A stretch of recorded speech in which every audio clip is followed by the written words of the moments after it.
দেশে রাজস্ব যখন কম থাকে সেই রাজস্বকে ব্যাকআপ দিতে ঋণ বাড়ে, সেই ঋণকে ব্যাকআপ দিতে অতিরিক্ত টাকা ছাপিয়ে ঋণ পরিশোধ করতে হয়, অতিরিক্ত ঋণ পরিশোধ করার ফলে মুদ্রাস্ফীতি বাড়ে।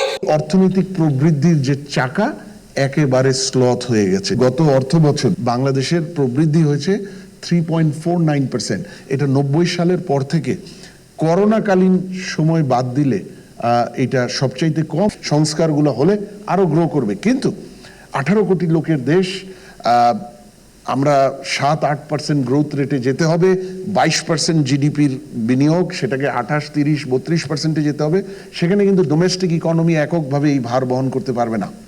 গ্লোবাল মার্কেটের পাওয়ার, যেটা অনেক ট্রিলিয়ন ডলার, আপনারা যদি গ্লোবাল ট্রেড দেখেন, সেই গ্লোবাল ট্রেডের সুযোগটা আমাদের কিন্তু বজায় রাখতে হবে, বাড়াতে হবে। বন্ধ কলকারখানা যদি চালু করা যায়, জব্দ হওয়া ব্যাংক অ্যাকাউন্টগুলো যদি খুলে দেওয়া যায় এবং আইসিইউতে থাকে যে এখন অর্থনীতি রয়েছে তাকে পুনরুদ্ধার করবার জন্য সরকারের যদি রাজনৈতিক সদিচ্ছা থাকে, তাহলে আমরা যে বাজেট নিয়ে চ্যালেঞ্জের কথা বলছি সেই চ্যালেঞ্জ মোকাবেলা করে সে বাজেট বাস্তবায়নের পথে আমরা যেতে পারবো। অতি লোকসানি কলকারখানা সেগুলি বেসরকারি উদ্যোক্তাদের হাতে ছেড়ে দিলে আমরা মনে করি যে বাংলাদেশের যে এখানে কর্মসংস্থানের কথা বলো, যে কোয়ালিটি জবের কথা বলা হয়েছে, আমরা সেই কোয়ালিটি জবের জায়গাটা খুঁজে পাবো। সংকটকালে যে বাজেটটি, এটি অত্যন্ত ক্রান্তিকালের একটি বাজেট, সংকটকালের বাজেট। এই বাজেটটি যাতে জনবান্ধব, ব্যবসা বান্ধব, টেকসই, সাবধানী, সুষম, বাস্তবমুখী এবং যাতে এই বাজেটটা প্রতিপালন করা সম্ভব হয় সেরকম একটা বাজেট যাতে সরকার উপহার দেয়, সেটি কিন্তু আমরা সরকারের কাছে প্রত্যাশা করতে চাই।